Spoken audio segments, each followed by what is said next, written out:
अल्हम्दुलिल्लाह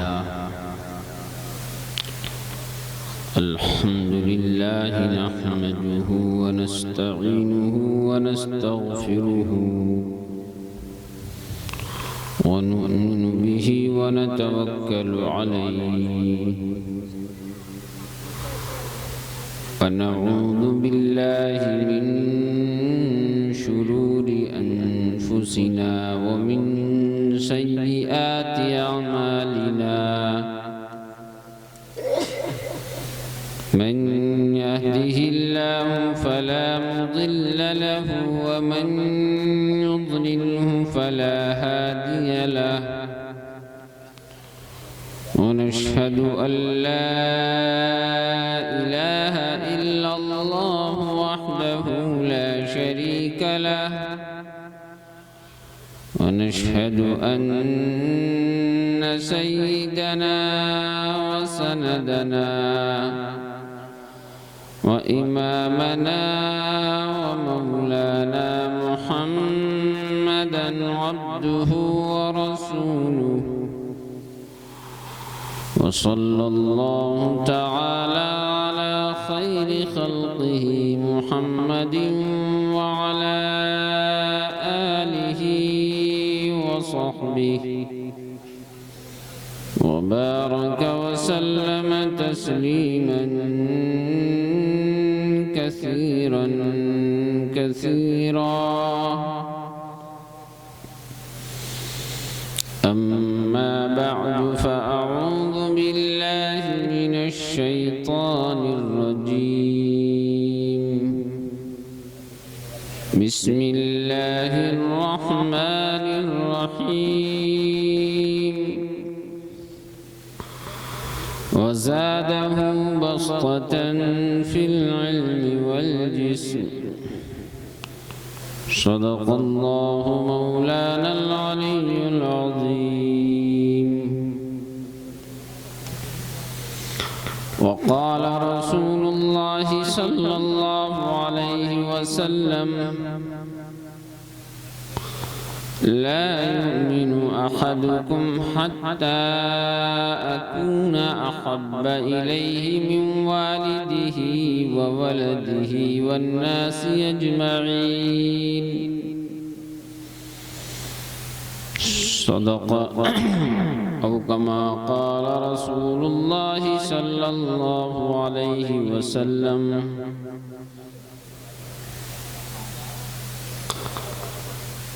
स्टेज पर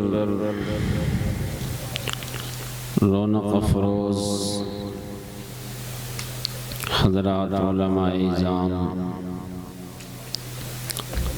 बुजुर्गान दीन सामने बैठे हुए हमारे तमाम ही इंतहाई मुअज़्ज़ज़ हाज़रीन गिरामी क़द्र, सही बात तो ये है कि इस वक्त दुआ हो जाती और जलसा ख़त्म कर दिया जाता। हर चीज़ का एक वक्त होता है। अब सुनने और सुनाने का वक्त नहीं है, अब ये सोने का वक्त है।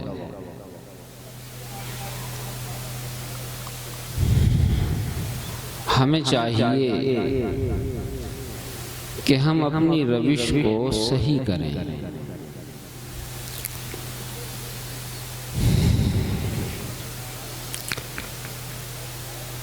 रात का ये 11 बज रहे हैं और इस जलसगाह की आवाज़ बस्ती में बहुत दूर तक जा रही है। दूर तक माइक लगे हुए हैं और तेज आवाज है। कितने लोग ऐसे होते हैं जो बीमार होते हैं। कुछ लोग ऐसे होते हैं जो कहीं से थके हारे आते हैं, उन्हें नींद का तकाजा होता है, लेकिन हमारी ये आवाज उनके लिए ईजा का सबब बन जाए तो इसमें ये हमारे लिए गुनाह की बात होगी। और गुनाह भी दीन के नाम पर हो। इसके साथ हर बस्ती में मुसलमानों के साथ दीगर कौमें भी रहते हैं, दीगर बरादराने वतन भी रहते हैं। ठीक है, ये जलसा है, हमारे लिए काबिल एहतराम है, लेकिन वो तो इसको इस नजर से नहीं देखते। उनके जहन में तो एक हम गलत पैगाम डालेंगे कि क्या इसका मतलब इस्लाम है। इसलिए मेरी जलसागाह के मुंतजिमीन से गुजारिश है कि अगर वो बाहर के माइक बंद कर सकते हैं तो बंद कर। बस जितने लोग यहाँ बैठे हुए हैं इन्हें चंद बातें सुना देंगे। अल्लाह ताला हमें उन पर अमल की तौफीक अता फरमाए। औरतों के लिए बाकायदा मुस्तकिल उसका एहतमाम करना चाहिए। किसी एक को सुनाने के लिए 10 को तकलीफ पहुंचाना, ये हमारा इस्लाम नहीं।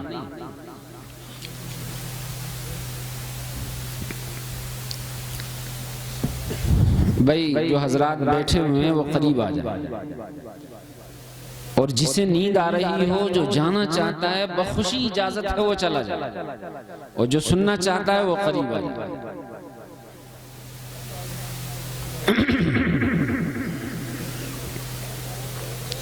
काबिल एहतराम बुजुर्गों और दोस्तों, बहरहाल एक खुशी का पहलू ये है कि आज ये इजलास मुनाकिद किया गया है। आज के इस इजलास का असल सबब और असल बुनियादी वजह वो तलबा हैं जिन्होंने कुरान हकीम को अपने सीने में महफूज किया है।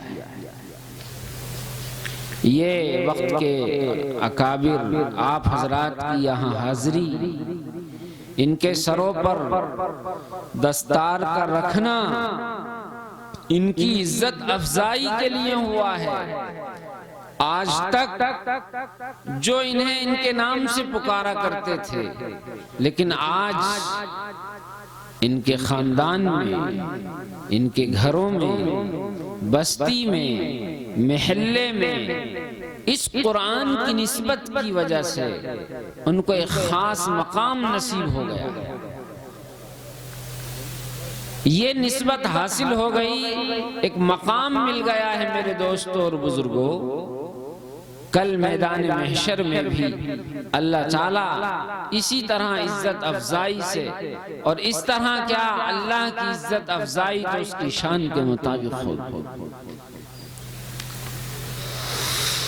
बहुत मुबारकबादी के मुस्तहिक हैं ये बच्चे, इनके वालिदैन, इनके असातिज़ा, मदरसे के जिम्मेदार हजरात, मोहतमिम साहब, उनके आवान व अंसार कि जिन्होंने इनको यहाँ तक पहुँचाया, अपना खून जिगर पिलाया, और कुरान करीम की ये अजीम नेमत इनको हासिल हुई।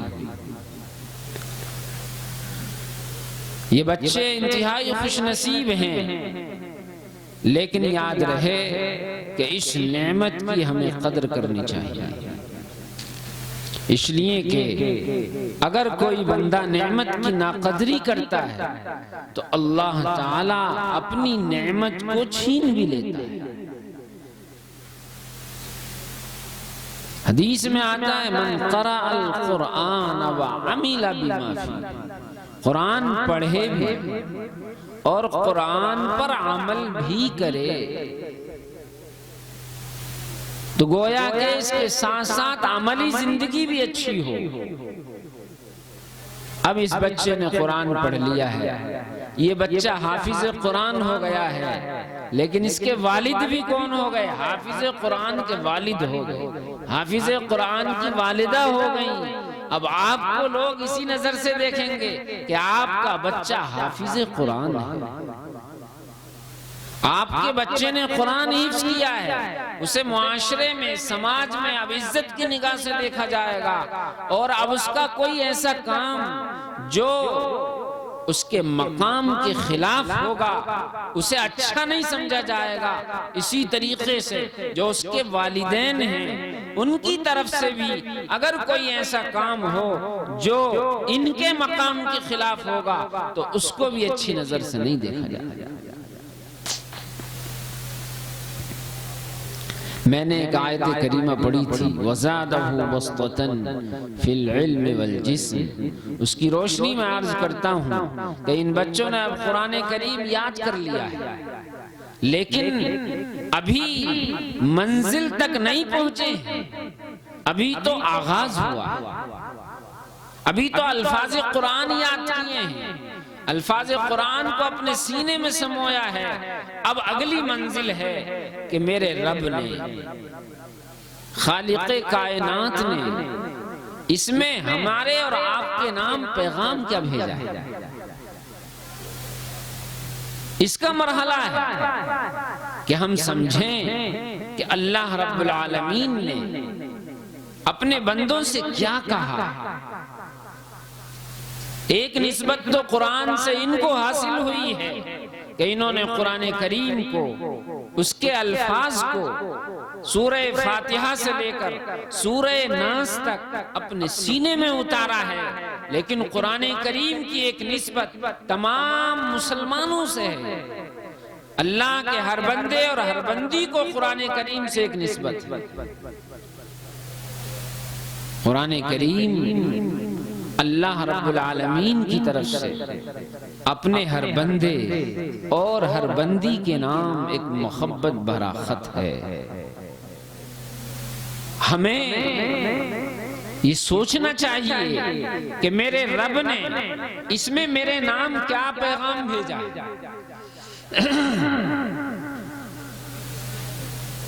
इस वक्त इन हालात में, जमाने के इस नशेबो फराज में मेरे रब ने मेरे लिए क्या रहनुमाइयां इस कुरान में उतारी। हमें जमाने के हालात में रहनुमाई हासिल करने के लिए किसी और लीडर की तरफ, किसी और कायद की तरफ, किसी और रहनुमा की तरफ देखने की जरूरत नहीं है। हमारे कायद, हमारे लीडर, हमारे रहनुमा, हमारे पैगंबर हजरत मुहम्मदुर रसूलुल्लाह सल्लल्लाहु अलैहि वसल्लम हैं। अल्लाह रब्बुल आलमीन ने ये पैगाम कुरान करीम की शक्ल में अपने नबी पर उतार कर पूरी उम्मत को दे दिया है कि इसमें मेरे पैगामात पढ़ो और उसको समझो और उसे अपनी जिंदगी में लाओ।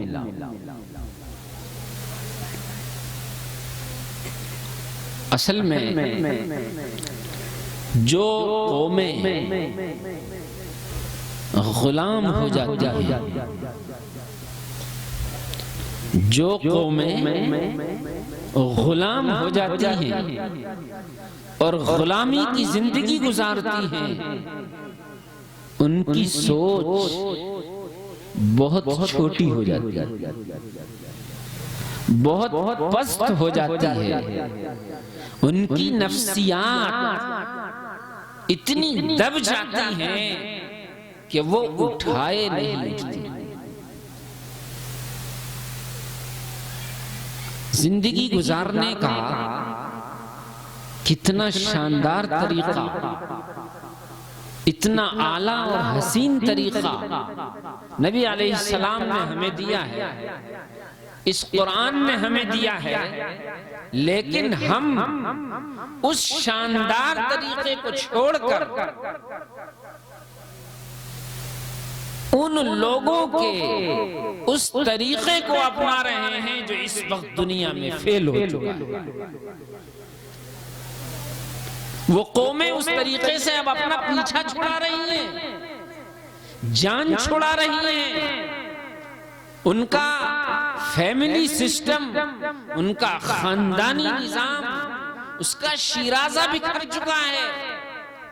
लेकिन आज ये मशरिकी कौमें उन मगरिबी अक़वाम की, यूरोपियन अक़वाम की नक्काली में इतनी लगी हुई हैं कि वो सब कुछ भूल चुके हैं कि जिस तरीके को हम अपना रहे हैं वो तरीका अब दुनिया में फेल हो चुका है। हमारे पास कुरान करीम की शक्ल में और प्यारे आका हजरत मुहम्मदुर रसूलुल्लाह सल्लल्लाहु अलैहि वसल्लम की सीरत मुबारका की शक्ल और सूरत में वो हसीन तरीन तरीका है कि हमें अब किसी की तरफ आंख उठाकर देखने की जरूरत नहीं।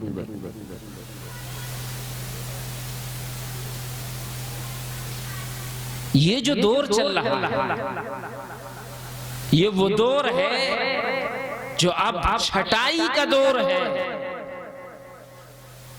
खरे और खोटे के अलग हो जाने का दौर है।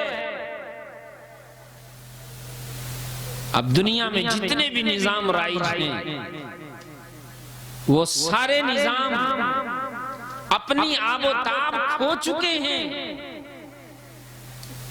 वो अब दुनिया को अमनो अमान नहीं दे सकते, दुनिया को चैन सुकून नहीं दे सकते। अब अगर इस दुनिया में,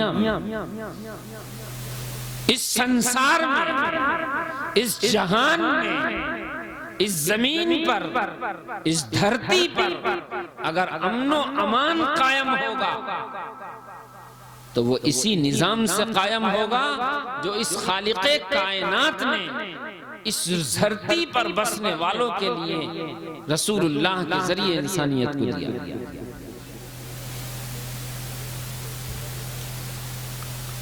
इसी निजाम से अब खुशहाली आएगी, इसी निजाम से अब तरक्की आएगी, इसी निजाम से अमनो अमान आएगा, चैनो सुकून आएगा। हम और आप कितने खुशनसीब हैं कि हम इसको दिल की गहराइयों से मानते हैं, हम इस पर ईमान रखते हैं, हमने नबी का कलमा पढ़ा है, इसकी हक्कानियत को मान लिया है। न जाने और कौमें जिनके सामने इनकी हक्कानियत वाज़े नहीं है वो कब इस पैगाम की तरफ आएंगी कुछ पता नहीं, लेकिन मैं और आप तो इसकी हक्कानियत को मान चुके हैं, तो हमें अब आने में देर नहीं करनी चाहिए।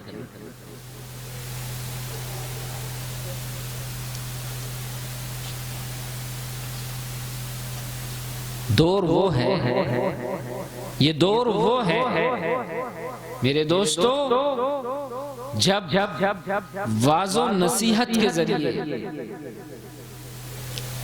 हालात की इस्लाह नहीं हो पाती,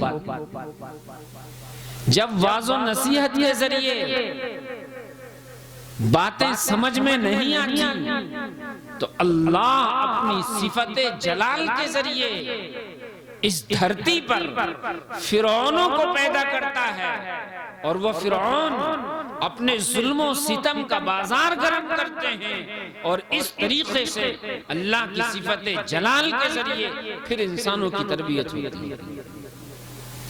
हम इस लायक नहीं हैं, हम कमजोर हैं, हम ज़ईफ हैं। अल्लाह से हम दुआ मांगे, ए अल्लाह आफियत के साथ हमारी तरबियत फरमा दीजिए। हम इस लायक नहीं हैं, हम फिरौनों के जुल्म सितम को बर्दाश्त करने के लायक नहीं हैं, हमारा ईमान कमजोर है। ए मेरे मौला, तूने ईमान की दौलत अता फरमाई है, तो मरते दम तक इस ईमान की दौलत को महफूज फरमा। अब ये वो दौर नहीं है कि बड़ी आसानी के साथ जिंदगी गुजार के चले जाएंगे। हमें इम्तिहानात से गुजरना पड़ रहा है और इम्तिहानात से गुजरना होगा। ये जो नई नस्ल बैठी है हमारे सामने, जिनकी उम्र इस वक्त 4 साल है, 5 साल है, 8 साल है, इनके सामने हालात हमसे भी ज्यादा अहम आने वाले हैं। नए नए चैलेंजेस का मुकाबला इनको करना होगा। तो क्या हमने इस नई नस्ल को उन सलाहियतों से, उस ज़ेवरे इल्म से जमाने के इन चैलेंजेस का मुकाबला करने के लिए इनको उस अंदाज पर हमने तैयार करना शुरू किया है कि नहीं? ये हमारी और आपकी जिम्मेदारी है, हर एक की जिम्मेदारी है। मालदारों की जिम्मेदारी है, सरमाएदारों की जिम्मेदारी है, पढ़े लिखे लोगों की जिम्मेदारी है, किसानों की जिम्मेदारी है, ताजिरों की जिम्मेदारी है, मर्दों की जिम्मेदारी है, औरतों की जिम्मेदारी है। कोई ये नहीं कह सकता कि मैं क्या कर सकता हूं। हर एक अपने दायरे में रहकर अपना फर्ज निभाएगा और उसके बारे में उससे पूछा जाएगा। अगर कोई मजदूर है तो उसकी भी जिम्मेदारी है, कोई करोड़पति है उसकी भी जिम्मेदारी है। जब इमारत बनती है तो उसमें इंजीनियर की भी जरूरत पड़ती है, बिल्डर की भी जरूरत पड़ती है, मिस्त्री की भी जरूरत पड़ती है। तो उसमें लेबर का और मजदूरों का भी बहुत अहम किरदार होता है।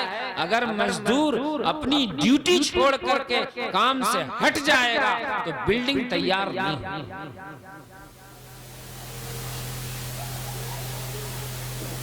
जुल्म उद्वान की इमारत में दरारें पड़ चुकी हैं, जुल्म उद्वान की इमारत के सुतून हिलने लगे हैं और अब अदलो इंसाफ की इमारत को तामीर होना है।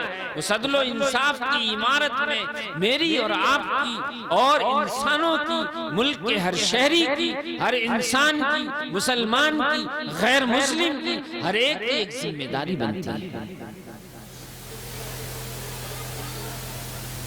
कि मुल्क तरक्की करे, मुल्क खुशहाली की तरफ बढ़े, मुल्क में अमन और अमान आए, मुल्क जो है आगे को बढ़े। इसमें मेरा आपका हर एक का योगदान जरूरी है, हर एक की सलाहियतें जरूरी हैं। कोई ये नहीं कह सकता कि मैं क्या कर सकता हूं, मेरे बस में क्या है। नहीं नहीं, हर एक की जिम्मेदारी है। अगर मेरे बस में इतना है कि मैं गिलास उठाकर यहाँ से यहाँ रख सकता हूँ और मैंने ये काम कर दिया तो मैंने अपना फर्ज निभा दिया, और अगर मैं ये भी नहीं कर सका तो मैंने अपना फर्ज नहीं निभाया।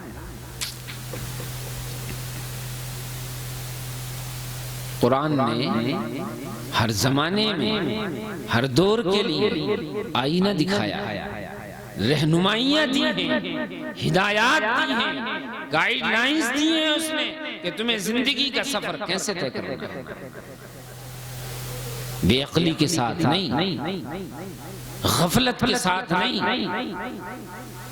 जहालत के साथ नहीं, अक्लमंदी, समझदारी, शऊर के साथ तुम्हें अपनी जिंदगी के सफर को आगे बढ़ाना है।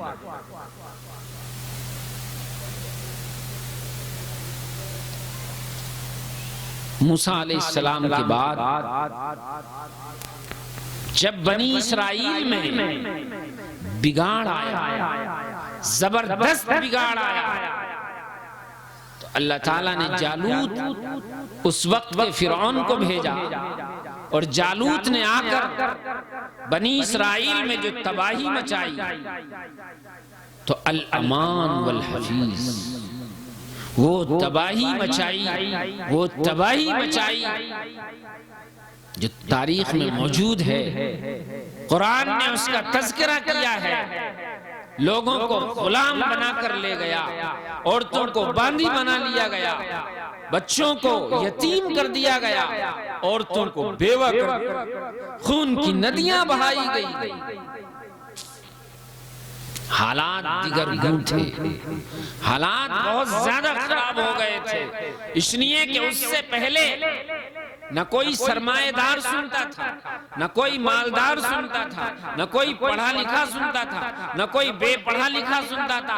हर एक अपनी अपनी में मगन, कोई मानकर नहीं देता था, कोई सुनकर नहीं देता था, कोई समझकर नहीं देता था। तो अल्लाह ने जालूत को भेजा, और जब जालूत ने अपना कोड़ा घुमाया तो गिड़गिड़ाने सजदे में गिर गए, माफी मांगने लगे कि अल्लाह अब बस कर दीजिए, माफ कर दीजिए, अब हमारे हाल पर रहम फरमाइए। मगर इसमें बड़ा टाइम लगता है, कभी कभी तो सदियां गुजर जाती हैं, सैकड़ों साल गुजर जाते हैं। लेकिन जब बहुत रोए, गिड़गिड़ाए, माफी मांगी, तो फिर अल्लाह ताला को प्यार आया, अल्लाह को रहम आया और एक शख्सियत को पैदा फरमाया। अल्लाह ने एक रहनुमा दिया उसको, एक रहबर दिया, और उनका नाम है हजरत शम्बील अलैहिस्सलाम। जब हालात बिगड़ गए बहुत ज्यादा, तो कौम के सरमाएदार, बाशऊर, समझदार, कौम के अहम जिम्मेदार हजरात हजरत शम्बील अलैहिस्सलाम के पास गए। मैं ये अल्फाज इसलिए बोल रहा हूं कि हम सब की जिम्मेदारी है, और हमारी जिम्मेदारी बढ़ी हुई है। बिल्डिंग बनती है, उसमें इंजीनियर का किरदार बहुत अहम है, बिल्डर का किरदार बहुत अहम है, मिस्त्री का किरदार बहुत अहम है। अगर ये लोग खाके नहीं बनाएंगे, ये लोग नक्शे नहीं बनाएंगे, ये लोग उसका मटेरियल फराहम नहीं करेंगे, तो लेबर उस बिल्डिंग को बना नहीं सकता। लेबर का किरदार बाद में आता है, पहले इन लोगों का किरदार है।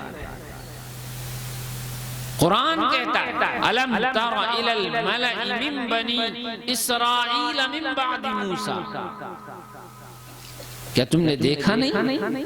अल मला, कौम के बाशऊर, समझदार, ज़हीन, सरमाएदार, अहम लोग हजरत शम्बील अलैहिस्सलाम के पास गए और जाके कहा, हजरत कुछ कीजिए, अब हालात हमारी गिरफ्त से बाहर हो गए, अब तो आप कुछ कीजिए।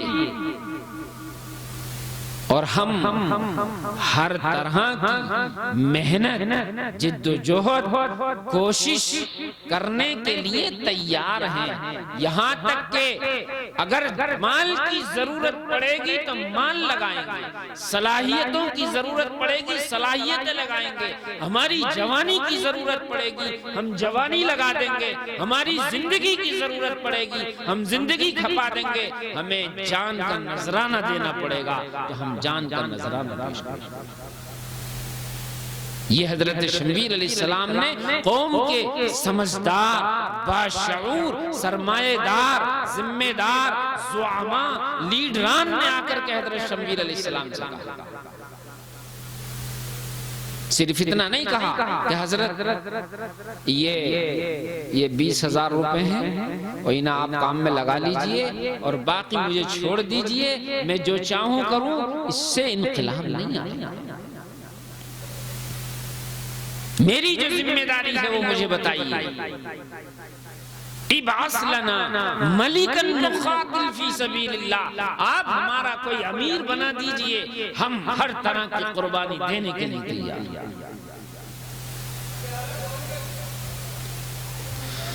हजरत शम्बील अलैहिस्सलाम ने कहा कि भाई जज्बात में बोल रहे हो, कोई जोशीला नारा तो नहीं,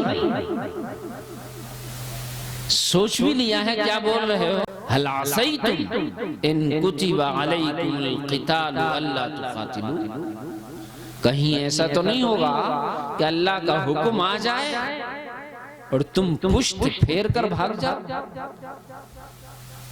तुम पीठ दिखा कर के चले जाओ, जिसका वादा कर रहे हो उसको पूरा न कर सको, ऐसा तो नहीं होगा।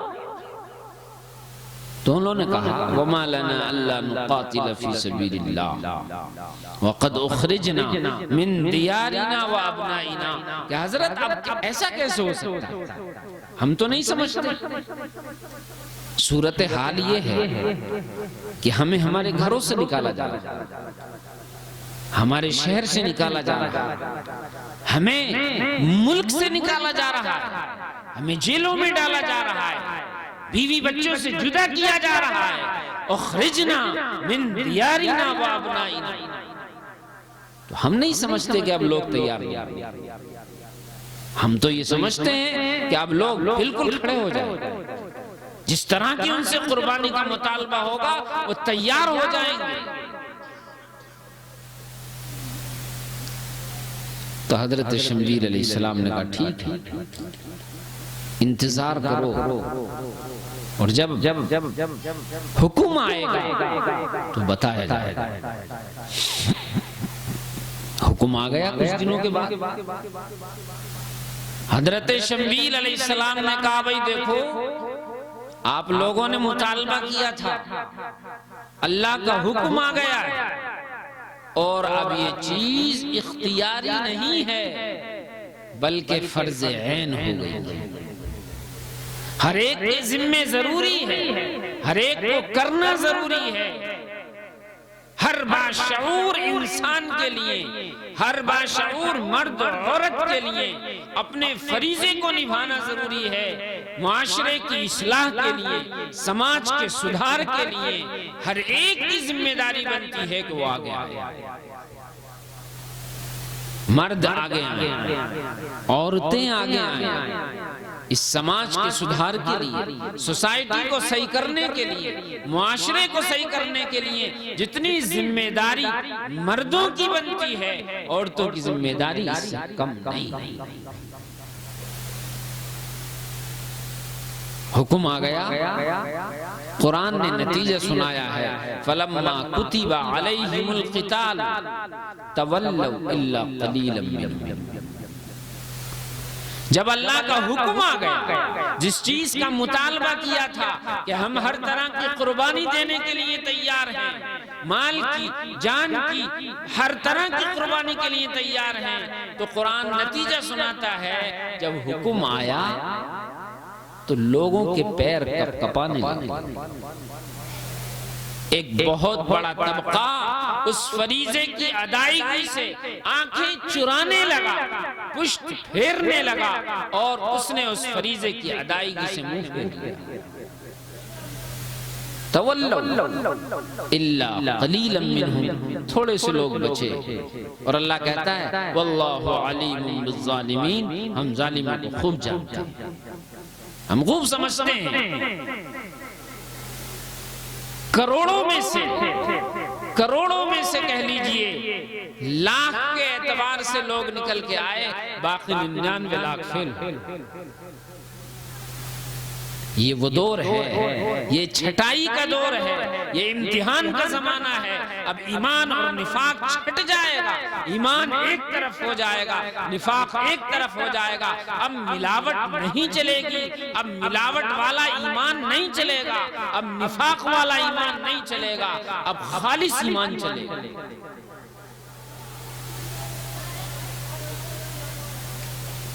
मुझे, आपको, हर एक को फिक्र करने की जरूरत है कि मेरे ईमान में मिलावट तो नहीं।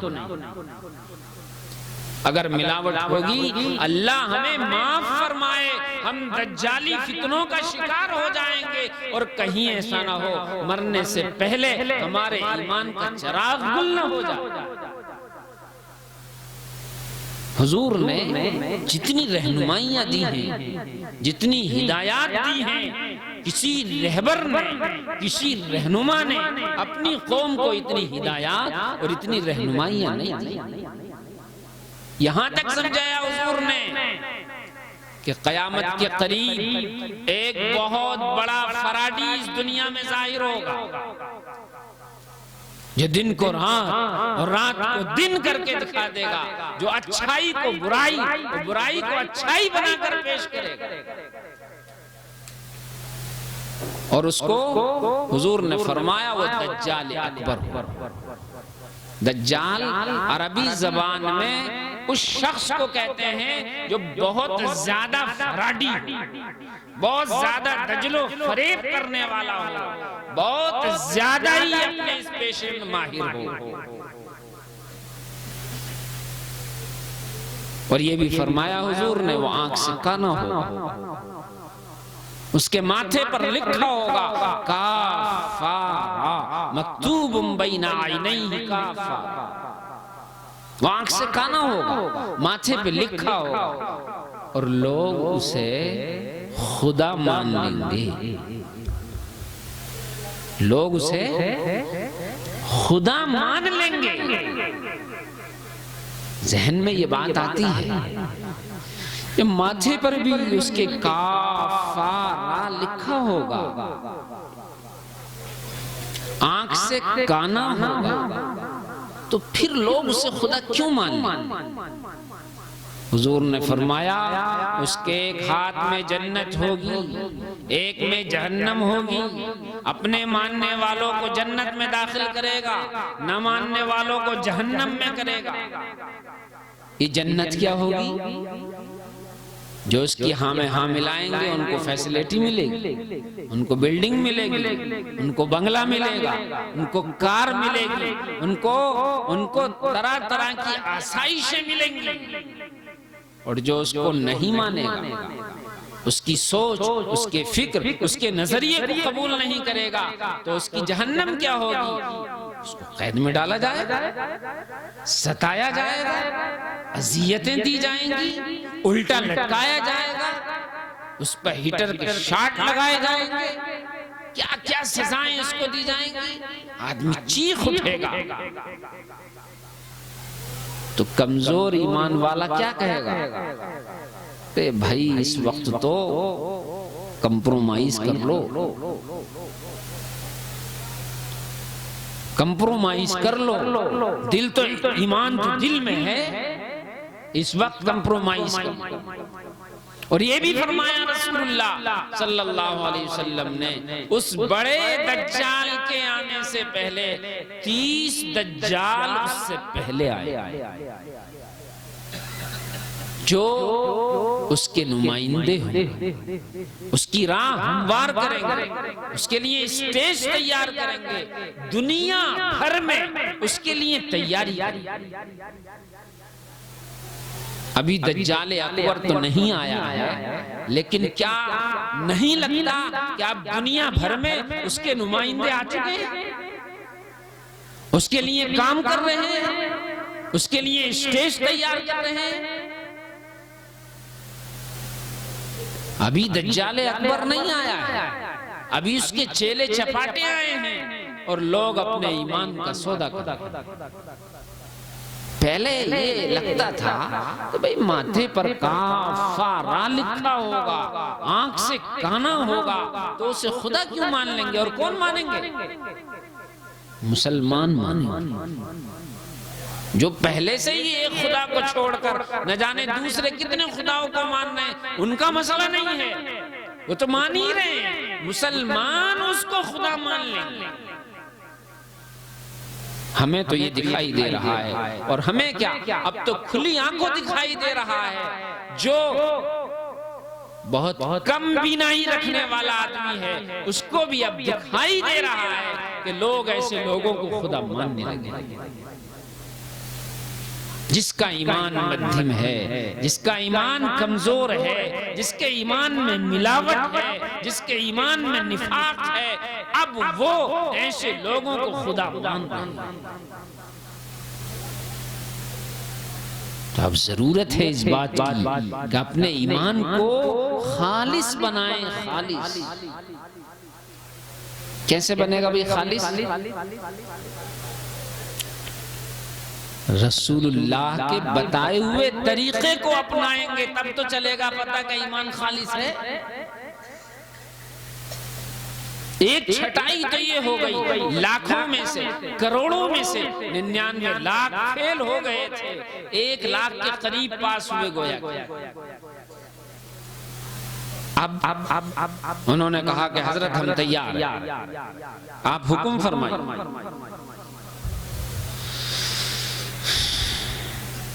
तो उन्होंने कहा ठीक है। अल्लाह ताला ने इन्नल्लाह क़द बअस लकुम तालूत मलिका, ये जो तालूत हैं इनके रहनुमाई में, इनकी निगरानी में तुम मेहनत करो, काम शुरू करो। ये उन लोगों से कहा जो पास होकर के आए थे, गोया कि वो दीनदार थे। दीन जब गुलामी से निकल करके कौमें आती हैं तो उनकी ज़हनी सतह बहुत पस्त हो जाती है। दीनदारी के साथ साथ न जाने कितनी चीजें इंसानों के साथ लग जाती हैं। उन लोगों का हाल कुरान ने बयान किया है, उनकी नफ्सियात को बयान किया है। किनकी कहते हैं हजरत आपने तालूत को हमारा अमीर बना दिया। इनके तो खानदान में कभी चौधराहट नहीं रही, कभी इनके खानदान में कोई आदमी नहीं रहा, इनको क्यों बना दिया आपने? और साफ साफ कहा नहनु अहक्कु बिल मुल्क मिन्हु वलम यूत सअतम मिनल माल, हमें बनाओ, हमें बनाओ जिम्मेदार, इन्हें क्यों बना दिया आपने? और सबसे बड़ा शुबा उन्होंने पेश किया कि भाई इनके पास बहुत ज्यादा माल तो है नहीं, तो ये कैसे क़यादत करेंगे? हजरत शमवीर अलैहिस्सलाम ने फरमाया इन्नल्लाह अस्तफ़ाहु अलैकुम व ज़ादहु बस्ततन फिल इल्मि वल जिस्म। ये इंतखाब मेरा नहीं है, मैंने नहीं बनाया, ये अल्लाह ने मुंतखब किया है। अब वक्त नहीं है चुनो चरा का, अब वक्त नहीं है कीलो काल का। अब जैसे अल्लाह ने हुक्म दिया है मान लो वरना खैर नहीं। और फरमाया इनको अल्लाह ने क्यों मुंतखब किया है? कहा वज़ादहु बस्ततन फिल इल्मि वल जिस्म। क़यादत के लिए माल की जरूरत पड़ती तो है, लेकिन उसकी जरूरत दूसरे नंबर पर है। पहले जरूरत पड़ती है कि वो माल को खर्च करने के सही तरीके जानता हो। दो बुनियादी सिफात कायद के अंदर होनी चाहिए, वज़ादहु बस्ततन फिल इल्मि वल जिस्म, उसका इल्म समुद्र की तरह गहरा।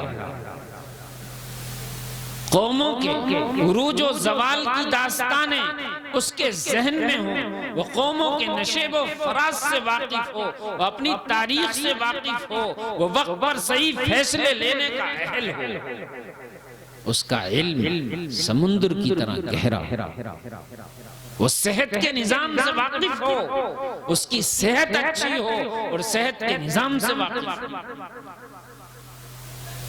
मैं यहाँ रुककर अर्ज करता हूँ, जिस कौम में, जिस समाज में, जिस सोसाइटी में, जिस मुआशरे में एजुकेशन सिस्टम डैमेज हो जाएगा, तालीमी निजाम खराब हो जाएगा, निजाम तालीम अपनी आबोताब खो चुकेगा, वो समाज तरक्की नहीं कर सकता, वो समाज तरक्की नहीं कर सकता। जिस समाज में, जिस मुआशरे और सोसाइटी में सेहत का निजाम बिगड़ जाएगा, हेल्थ सिस्टम खराब हो जाएगा, वो समाज भी तरक्की नहीं कर सकता। और इन दोनों डिपार्टमेंट, दोनों शोबों में काम करने के लिए शदीद माली सरमाए की इस वक्त जरूरत है। माली सरमाए की जरूरत है इस वक्त कि सेहत के निजाम को अच्छा किया जाए, तालीमी निजाम को अच्छा किया जाए। कहा हजरत शम्बील अलैहिस्सलाम ने, ये तालूत किताब इलाही के जबरदस्त वाकिफ हैं, जबरदस्त महारत रखते हैं और इन्हें कौमों की तारीख, उरूज व ज़वाल, नशेब व फराज खूब जानते हैं। कैसे एक दबी हुई कौम को उठाया जा सकता है, इनके अंदर वो सलाहियत है। रही बात ये जो शुबा तुमने पेश किया है, ये हकीकत है कि इनके पास बहुत माल नहीं है, लेकिन माल तुम्हारे पास है। तो ये तुम्हारा माल सिर्फ और सिर्फ शादियों में खर्च करने के लिए नहीं है। ये तुम्हारा माल यहां लगना चाहिए। ये नहीं कि मेरा माल मेरी मर्जी, मैं जहां चाहूं खर्च कर दूं, ऐसा नहीं। इस वक्त क्या हो रहा? यही हो रहा। माल के कौमी तकाजे कितने हैं, वो मुंह खोले हुए खड़े हैं। शदीद जरूरत है वहां माली सरमायों की, लेकिन हम वहां अपना माल न लगा करके बिल्कुल खुराफात और वाहियात में बिल्कुल अपने माल को पानी की तरह उड़ा रहे हैं। आज हमारा सरमाया, आज हमारी पूंजी पहले नंबर पे मकान में खर्च हो जाती है, जो एक जरूरत है, लेकिन एक हद तक। और दूसरे नंबर पर जिंदगी की सारी गाढ़ी कमाई, जिंदगी भर की जमा पूंजी सब की सब शादी में खत्म हो जाती है। और एक शादी करने के बाद आदमी जिंदगी भर की सारी जमा पूंजी लगा देता है और कई साल कर्जों में डूब जाता है। कई साल कर्जों में डूब जाता है। लड़की वाला ही घाटे में नहीं है, शादी में लड़के वाला ही घाटे में। शादी का दिन जब गुजर जाए तो लड़के वाले भी जरा हिसाब लगा के बैठे कि कितना सरमाया था मेरे पास शादी से पहले और आज मेरे पास क्या है। पता चला कुछ भी नहीं, किसी के हाथ नहीं आया, सब बर्बाद हो गया। ये कौन सी समझदारी है, ये कौन सी दानिशमंदी है? अपने पैसे का बचाव करो, सेव करो, महफूज रखो और एक अच्छे बिजनेसमैन बनो। अपने पैसे को लगाओ, आगे बढ़ने की फिक्र करो। बहरहाल मैं बात को मुख्तसर करते हुए अर्ज करना चाहता हूँ कि ये जो नस्ल हमारे सामने बैठी है, वज़ादहु बसतन फिल इल्म वल जिस्म, जमाने को अब जिन उलूम व फनून की जरूरत है, जिन सलाहियतों की जरूरत है, हमें कुरान करीम का माहिर बनाने के साथ साथ इस नस्ल को वो उलूम व फनून देना अब जरूरी है। अब जरूरत पड़ेगी, अब जरूरत पड़ेगी आने वाले वक्त में। कौमें हमसे पूछेंगी, इनसे पूछेंगी कि देखो हमने यूरोप के निजाम को अपनाया था, हम फेल हो गए, हमें अब वो निजाम बताओ जो अब से 1500 साल पहले मोहम्मद अरबी सल्लल्लाहु अलैहि वसल्लम ने इंसानियत को दिया था, जिसने लोगों में अमन व अमान, चैन सुकून, खुशहाली और तरक्की बर्पा कर दी थी। हमें वो निजाम समझाओ। अगर हमने इस नस्ल को ऐसा बना दिया कि ये निजाम मुस्तफा को उनकी जबान में समझाने पर कादिर हो गए तो हम कामयाब हैं। और अगर हमारे ये बच्चे अपने इस निजाम मुस्तफा को, इस निजाम इंसानियत को, इस कौम को न समझा सके तो हम इनको तालीम देने में फेल हैं। मैं अर्ज करता हूँ, मुझे नहीं मालूम कि यहाँ के इस मकतब का, इस मदरसे का क्या निज़ाम है। सरसरी तौर पर मालूम हुआ है और खुशी भी हुई कि दर्जे नाजरा हिफ्ज़ कुरान माशाअल्लाह इसका अच्छा निज़ाम है और इसके साथ साथ असरी तालीम का भी इंतज़ाम है। लेकिन इसकी क्वालिटी क्या है ये मैं इससे वाकिफ नहीं। खाली डिग्री काम नहीं आई, डिग्री की भी शदीद जरूरत होगी और डिग्री के साथ साथ क्वालिटी और सलाहियत की भी जरूरत। इस वक्त मैं एक बात कहकर बार बार खत्म करूंगा इस वक्त दुनिया में जो बिजनेस है ये दो चीजों पर डिपेंड है, एक इंटरेस्ट और एक इंश्योरेंस। दुनिया के बड़े बड़े पूंजीपतियों ने, मालदारों ने दुनिया भर की दौलत और धन और सरमाया लोगों की जेब से खींचने के लिए एक उसूल बनाया जिसका नाम है इंटरेस्ट, जिसका नाम है सूद, जिसका नाम है ब्याज।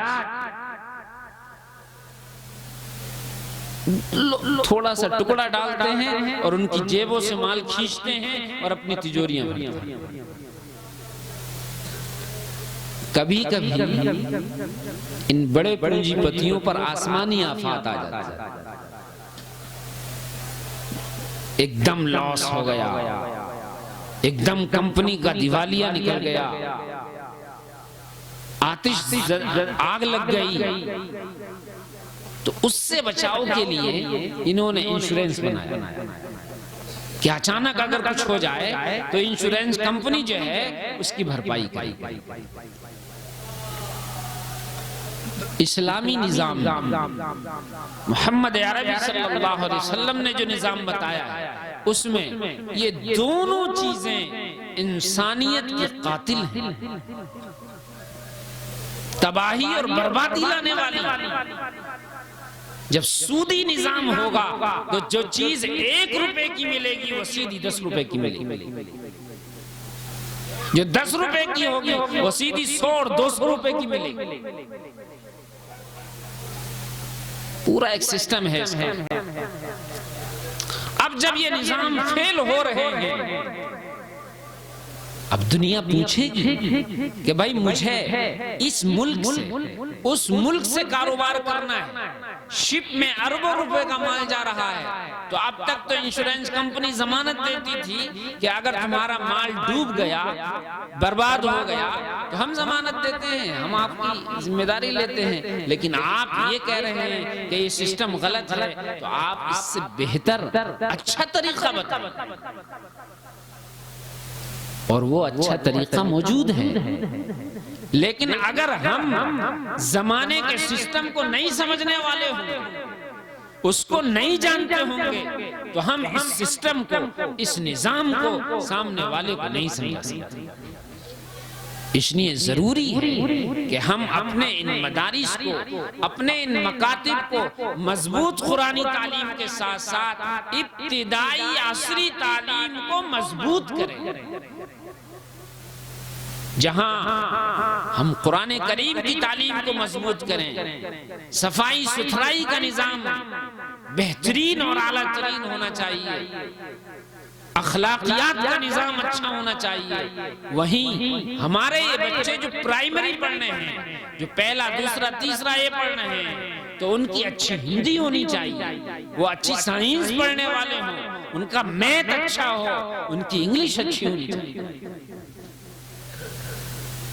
हाफिज कुरान की तनख्वाह अच्छी हो, उधर मास्टर की तनख्वाह भी मुनासिब हो, और उनसे काम लेने वाला होना चाहिए। जब हम इनकी बेस मजबूत करेंगे, बुनियाद मजबूत करेंगे, तो ये आगे जाकर के फिर ये आगे जाकर मजबूत होगा। इसके लिए पैसे की जरूरत है कि भाई अब रमजान में चंदा कर लिया, वैसे कर लिया, अब हाफिज कुरान का तो किसी न किसी तरीके से इंतजाम हो गया, अब 2 या 3 या 4 मास्टर रखने हैं, और वो भी भर्ती के मास्टर रखने से काम नहीं चलेगा। क्वालिटी होनी चाहिए, सलाहियत होनी चाहिए, वही हमारे बच्चों को सही दे सकते हैं। तो उनकी तनख्वाह, उनका मुशाहरा, उसकी भी जरूरत पड़ेगी। तो इसको कौन करेगा? जिसे अल्लाह ने सरमाया दिया, जिसे अल्लाह ताला ने पूंजी दी है, जिसे अल्लाह ताला ने इस काबिल बनाया है, वो कहे कि मैं इस जिम्मेदारी को मैं संभालूंगा। आपने इस मकतब का, अब मदरसे का, इस निजाम को दुरुस्त। हजरत शम्बीर अलैहिस्सलाम ने कह दिया, हजरत तालूत ने काम शुरू कर दिया। अल्लाह ताला कहता है इन्न फी ज़ालिका लआयतन लकुम इन कुंतुम मुमिनीन, समझने वालों के लिए, यकीन करने वालों के लिए इस वाक़े में बड़ी रहनुमाइयाँ हैं, बड़ी हिदायत हैं, वाज़ेह हिदायत हैं, रहनुमाइयाँ। चैप्टर बंद कर दिया कुरान का। अब आगे अल्लाह ताला ये बताता है कि हजरत तालूत, हजरत शमवील एक तकरीबन 80,000 लोगों की एक जमात लेकर के निकले। काहे के लिए निकले हैं? जो उस वक्त का जालिम और जाबिर इंसान था जालूत, जिसने लोगों को चीना दोबर कर दिया था, लोगों के अमलाक लूट लिए थे, घर बार तबाह कर दिए थे, औरतों को यतीम बेवा कर दिया था, बच्चों को यतीम कर दिया था। उससे मुकाबले के लिए अब एक बात बताओ, जालूत यूं समझ लीजिए उस वक्त की सुपर पावर ताकत थी। उससे मुकाबले के लिए जा रहे हैं तो ऐसे तो नहीं गए होंगे, तैयारी की होगी ना। एक माहिर तजर्बेकार बादशाह है, उसके पास फौज, उसका पूरा सिस्टम है, उसका पूरा निजाम है, और उससे मुकाबले के लिए ये 80,000 लोगों को लेकर जा रहे हैं। तो इन्होंने कितनी मेहनत की, हर शोबे में, हर फील्ड में अपने उन बंदों को तैयार किया होगा, माशी एतबार से, इक्तिसादी एतबार से, इकोनॉमी के एतबार से, हेल्थ के एतबार से, एजुकेशन के एतबार से, इन तमाम चीजों में मेहनत की होगी। और जब ये लेकर निकले हैं तो अल्लाह की तरफ से हुक्म आया कि तालूत, शमवील, सुनो, अभी ये लोग इसके अहल नहीं हैं कि ये जालूत से मुकाबला कर सके। अभी इन्हें एक इम्तिहान से और गुजरना पड़ेगा। इम्तिहान क्या है? कहा इम्तिहान ये है कि इस सफर में रास्ते में एक दरिया आया, और दरिया तक पहुंचते पहुंचते इनको शदीद प्यास लगी होगी, हलक हलक कांटे जम जाएंगे, जबान खुश्क हो जाएगी, तब दरिया। इम्तिहान ये है कि पानी नहीं पीना है। उस वक्त में जब दरिया आए, हलक में कांटे हों, जबान खुश्क हो, पानी की शदीद जरूरत पड़ी होगी, तो कहा पानी नहीं पीना। फमन शरिब मिन्हु फलैस मिन्नी, जिसने भी पानी पिया वो फेल हो जाए। जिसने पानी पिया फेल हो जाए। वमन लम यतअमहु फइन्नहु मिन्नी, और जिसने नहीं पिया, बल्कि कुरान के अल्फाज हैं जिसने चखा भी नहीं वो पास हुआ। बहुत सख्त इम्तिहान। फिर अल्लाह ताला ने थोड़ी सी नरमी की, कहा इल्ला मन इक़्तरफ़ ग़ुरफ़तन बियदी, हाँ बस एक चुल्लू पीने की इजाजत होगी। एक चुल्लू यानी यूं हाथ करके उस दरिया और नहर में से पानी ले लेना और बस इतना ही पी लेना, इससे ज्यादा लो साहब। ये तो ऐसा हो गया जैसे जलते तवे पर एक बूंद डाल दी जाए और वो छनछना जाएगा। कहा इतनी इजाजत क्यों? असल में जिन हालात से गुजरना होता है, इम्तिहान भी उसी तरह का लिया जाता है। मैदान जंग में भूख प्यास से वास्ता पड़ता है, तो इम्तिहान भी उसी तरह का तय किया गया। अब डॉक्टर है, डॉक्टर बनेगा तो इम्तिहान इंजीनियरिंग का थोड़े लिया जाएगा, डॉक्टरी का लिया जाएगा। तो उस वक्त तो जब ये हुक्म सुनाया गया तो पानी पास में था, बर्तन भरे हुए थे, खाना भी था। ठीक है चलेंगे, नारे तकबीर, चलेंगे। मई जून का महीना था, शदीद गर्मी पड़ी हुई थी, और यही इलाका था जहां आज सख्त तरीन मुजाहमत और मुकाबला हो रहा। दुनिया आज देख रही, यही इलाका था, यही मस्जिद अक्सा का इलाका था उस जमाने में, जिसका वाक़या कुरान ने नकल किया। एक मंजिल आई, वहां कयाम किया, दरिया नहीं आया। उसके बाद फिर सफर शुरू हुआ, चल पड़ा काफिला, पानी खत्म हो गया, खाना खत्म हो गया, सख्त प्यास लगने लगी, हलक में कांटे जम गए, तब जाकर के दरिया नजर। अब जो दूर से दरिया लोगों ने देखा है, कहने लगे यार ये मौलाना साहब बिला वजह मना कर रहे हैं, बिला वजह मना कर रहे हैं, प्यास लगी हुई है, पानी भी मौजूद है।